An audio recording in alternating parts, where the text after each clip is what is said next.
மீண்டும் திமுகவில் களத்தில் இறங்கிய அண்ணன் மு.க. அழகிரி, ஸ்டாலின் பிரமாண்ட வரவேற்பு, கொண்டாட்டத்தில் திமுகவினர். அதாவது சமீபத்தில் மு.க. அழகிரியின் மகன் துரை தயாநிதி மிக மோசமான உடல்நிலை பாதிப்புக்குள்ளானது அனைவருக்கும் தெரிந்த விஷயம்தான். இதனால் மு.க. அழகிரி மட்டுமில்லாமல் அவருடைய தம்பியான ஸ்டாலினும் மிகவும் மனவேதனைக்கு உள்ளாகி இருந்தார்கள். மருத்துவமனைக்கு சென்ற மு.க. ஸ்டாலின் அழகிரிக்கு ஆறுதலும் தைரியமும் சொல்லி அவரை தேற்றினார்.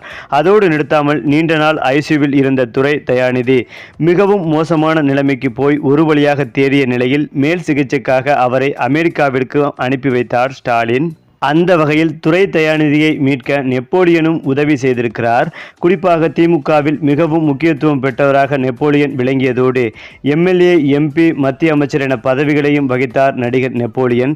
இவர் அரசியல் மற்றும் நடிப்புக்கு முழுக்கு போட்டுவிட்டு தன் மகனுக்காக அமெரிக்காவில் செட்டிலாகிவிட்டார். அனைவரும் அறிந்ததே. இந்த சூழ்நிலையில்தான் துரை தயாநிதியின் உடல்நிலை குறித்தும் அவர் அமெரிக்காவிற்கு சிகிச்சைக்காக வருவது பற்றியும் நெப்போலியனிடம் அழகிரியே பேசியுள்ளார்.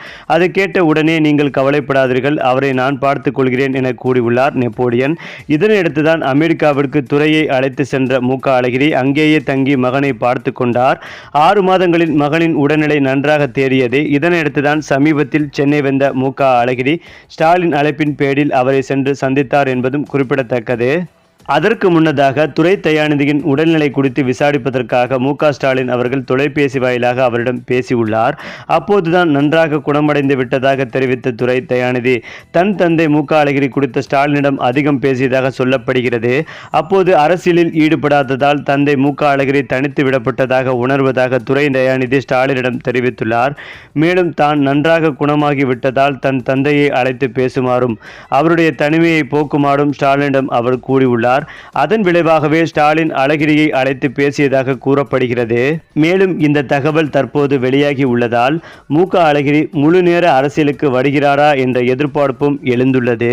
2026 சட்டமன்ற தேர்தல் வேற வருவதால் மதுரை உள்ளிட்ட தென் மாவட்டங்களில் பலம் வாய்ந்தவராக கருதப்படும் மு.க. அழகிரி திமுகவிற்கு பலம் சேர்ப்பார் என கருதப்படுவதால் ஸ்டாலின் என்ன முடிவு எடுக்கப் போகிறார் என்று அனைவரும் எதிர்பார்த்து காத்து கொண்டிருக்கிறார்கள்.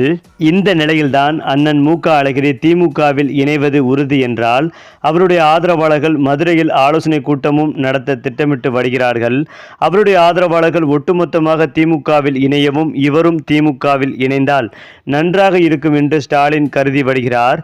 இதனால் சென்னையில் பிரமாண்ட விழாவாக நடத்தி அண்ணன் மு.க. அழகிரி திமுக இணைப்பதற்கான வேலைகளில் திமுக முக்கிய புள்ளிகள் திட்டமிட்டு வருவதாக சொல்லப்படுகிறது.